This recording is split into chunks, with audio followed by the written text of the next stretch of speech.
185 मलबार-हिल विधानसभा या क्षेत्रातून मी एक मराठी व अपक्ष उमेदवार म्हणून मी उभा आहे। माझं चिन्ह आहे शिट्टी। या शिट्टीवरती आवर्जून मतदान करून मला मराठी उमेदवार म्हणून मला निवडून द्या हीच तुमच्याकडे। मी 185 मलबार-हिल विधानसभा या क्षेत्रातून मी एक मराठी व अपक्ष उमेदवार म्हणून मी उभा आहे। माझं चिन्ह आहे शिट्टी। या शिट्टीवरती आवर्जून मतदान करून मला मराठी उमेदवार म्हणून मला निवडून द्या हीच तुमच्याकडे प्रार्थना आहे। मी ह्या इलेक्शनला उभा राहतो याच्यासाठी की मी मराठी माणसांचे बहुतेक प्रश्न मी 11 माझे मुद्दे आहेत। 11 मुद्दे मी तुमच्या पॅम्पलेटवरती मी तुमच्यापर्यंत पोचवलेले आहेत। त्या संदर्भात मी भरपूर काही लोकांपर्यंत पोचतो आहे, लोकांपर्यंत माझी मतं मांडतो आहे।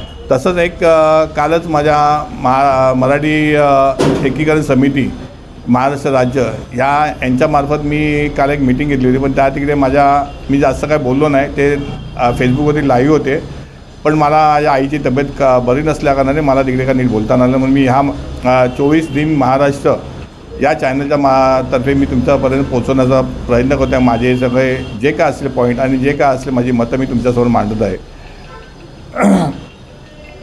माझ्या मतदार बंधू भगिनींनो, आज मी या प्रचारात म्हणजे प्रत्येक वेळेला म्हणजे या निवडणुकीमध्ये मी परवानगी घेण्यासाठी, पत्रकं वाटण्यासाठी या सगळ्याचे भरपूर अनेक असे प्रश्न आहेत, मला ते भेडसावतात। म्हणजे आम्ही परमिशन घ्यायला जातो ते आम्हाला परमिशन मिळत नाही। मी तुमच्यावर मराठी उमेदवार म्हणून तुमच्यावर पोचू शकत नाही आहे, म्हणून या माध्यमातून मी आज तुमच्याकडे पोचवण्याचा प्रयत्न करतो आहे।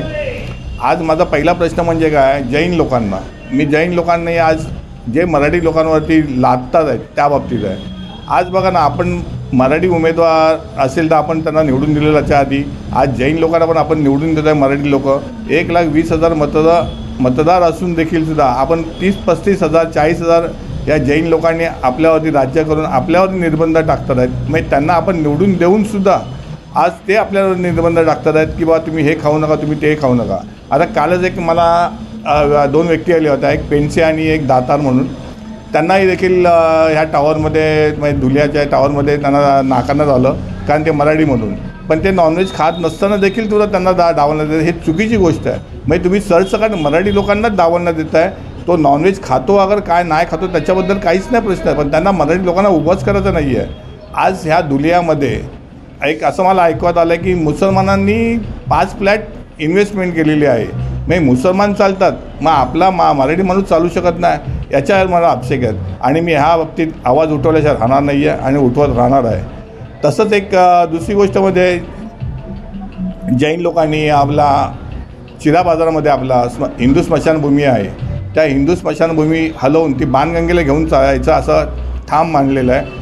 आणि त्यांनी काय केलं आहे, जैन डेव्हलपर या लोकांनी फक्त तिकडनं ती हिंदू स्मशानभूमी हटवून तिकडे त्यांना टावर बांधत आहेत। मी त्यांना अशी विनंती आहे, हात जोडून नम्र विनंती आहे त्या सगळ्या जैन डेव्हलपरांना की तुम्ही आमचं हिंदू स्मशानभूमी हलवण्यापेक्षा दुसरी कुठे असेल तर तिकडे तुम्ही तुमची टावर बांधा, पण आम्हाला त्या तिकडे ते गार्डन करा। त्यापेक्षा सरकारला माझी विनंती आहे, ते स्मशानभूमी न हटवता एक गार्डन करा आणि त्या गार्डनमध्ये सगळ्यांना सोयीसुविधा असं होईल अशा पद्धतीने करा। विनाकारण त्या तिकडचं आमच्या लोकांना हिंदूंना तिकडे स्मशानभूमी हलवून ती बाणगंगेला घेऊन प्रत्येक व्यक्तीला त्याचा खर्च किती आहे ना हा तुम्ही विचार कधी केलात का? आणि का म्हणून तुम्ही आम्हाला जगन्नाथ शंकर शेठ यांनी लोकांनी आम्हाला एवढी हिंदूच्या स्मशानभूमी बांधून दिली आहे, त्याचा आम्ही उपयोग होत आला आणि त्यांच्यावर आज दबाव आणून तुम्ही त्याच्यावरती तिकडनं हलवण्याचा प्रयत्न करा, हा कुठेतरी मला हे खटकते आहे। आणि त्यासाठी मी मराठी लोकांना आव्हान करण्यासाठी मी आज ह्या चॅनलच्या मार्फत मी तुम्हाला सर्वांना मराठी लोकांना सांगतो आहे की आज जर तुम्ही एकत्र नाही आलात तर पुढे काय होईल याची मी काय शाश्वत देत नाही।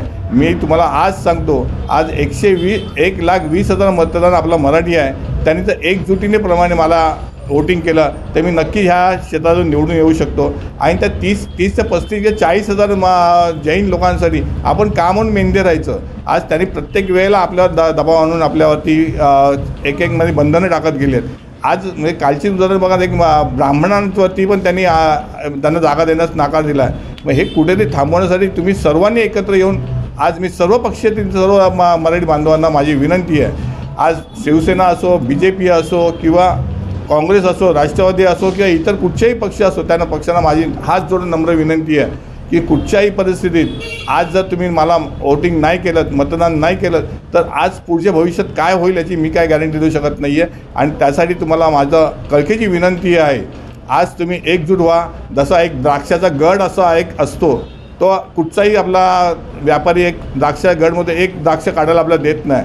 तो काय बोलतो, थांबा, या सुट्टे द्राक्ष असतं त्या द्राक्षामधले आपलं त्याला जो त्या 4-5 असं 4-5 काढून एक काढून देत नाही. कारण का, आपण एक गट्टा जर द्राक्षासारखे आपण एकत्र राहिलो तरच आपल्याला ह्या इलेक्शनला, जर आपण तुम्ही मला त्या द्राक्षाप्रमाणे आपल्याला वोटिंग केलं तर मी त्या बाबतीत मी तुम्हाला वचन देतो, याच्यापुढे मी मराठी लोकांसाठी वाटेल ते करायला तयार आहे, वाटेल ते म्हणजे ठामपणे उभा राहिला आहे. हार जीत होत असते, पण आपला एक गट्टा मतदान आज झालं ना, तर आज काय ते त्या सर्व पक्षांना ज्याची निवडणूक अधिकार आहे, निवडणुकामध्ये सर्व पक्षांना जे म्हणजे त्याला पक्षांना विचार करावा लागेल की बाबा ह्या आपल्या मराठी बांधवांसाठी आपल्याला काहीतरी करायला पाहिजे. आज गिरगावातच नाही तर अख्ख्या महाराष्ट्रातील मराठी लोकांना याच्याबद्दल आपल्याला अभिमान वाटतो की कोणतरी सगळे आपलं एकट्ठा येऊन कधी उभं राहत आहे. आज मराठी एकीकरण समिती जी आहे आपली, ती आज माझ्या पाठीत ठामपणे उभं आहे. तसंच आज 24 दिन महाराष्ट्र ही चॅनलसुद्धा माझ्याबरोबर आहे. त्यांनी आपला सहकार्य करून माझा हा चॅनल तुमच्यापर्यंत पोहोचवण्याचा प्रयत्न करतात आहेत. तर मला कृपया करून तुम्ही ह्या इलेक्शनला वोटिंग करा, मतदान करा, जेणेकरून मी ह्या मराठी माणसांसाठी मी आयुष्यभर ह्या मराठी माणसासाठी झटत राहील आणि काम करत राहील. एवढंच गिरगावातील सर्व तमाम मराठी बांधवांना, भगिनींना माझी आपल्यासमोर विनंती आहे. जय हिंद, जय महाराष्ट्र. अजून एक तुम्हाला एक सर्व मतदारांना मी एक सांगू इच्छितो.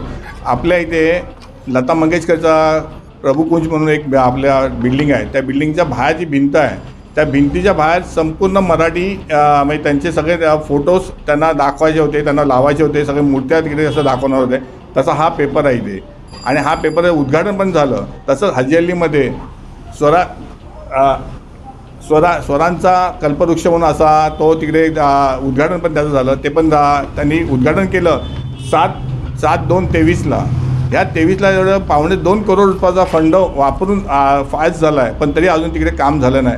हे तशीच एक गोष्ट आपल्या केळेवाडीतली आपल्या मराठी लोकांसाठी जो चंदी रोडला जाणारा ब्रिज आहे, तो ब्रिजसुद्धा आता इलेक्शनच्या आधी 10 दिवस म्हणजे आचारसंहिता लागण्याच्या आधी 10 दिवस त्यांनी आधी ओपनिंग केलं, नारळ फोडला.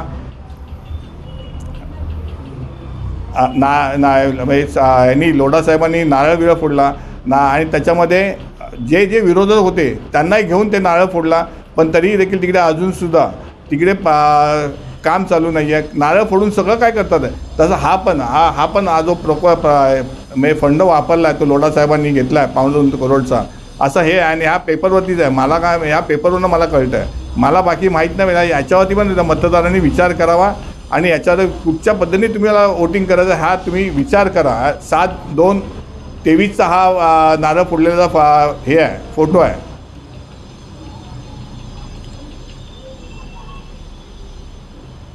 हे सर्व असताना देखील काहीच आपण बोलू शकत नाही, याचं दुर्दैव वाटतं मला. आणि आज मतदारांनी जर आपल्या मतदानाच्या रूपामध्ये जर याला विरोध दाखवला तर पुढे येणारा कुठचाही आमदार किंवा कुठचाही खासदार योग्य पद्धतीने काम करेल असं मला वाटतं. जय हिंद, जय महाराष्ट्र.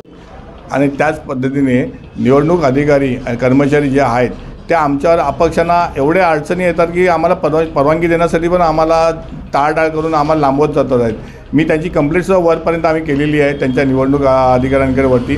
तसं हे आज आम्ही हे पॅम्पलेट छापलं आहे, हे पॅम्पलेट लावायला देखील आम्हाला देत नाही आहे, पण बाकीच्या पक्षांना पॅम्पलेट लावायला देतात आहेत. हे चिटकवलं जातात आणि आम्हालाच हे आमचं चिन्ह लोकांपर्यंत पोचवण्याला देत नाही आहे.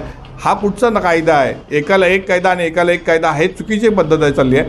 त्याच्याआधी मला त्या निवडणूक अधिकाऱ्यांपर्यंत हे पोचवतं ना, त्यासाठी मी लक्षात ठेवा. या बाबतीत माझा आक्षेप आहे की हे तुम्ही एकाला एक कायदा आणि एकाला दुसरा कायदा असं करू नका.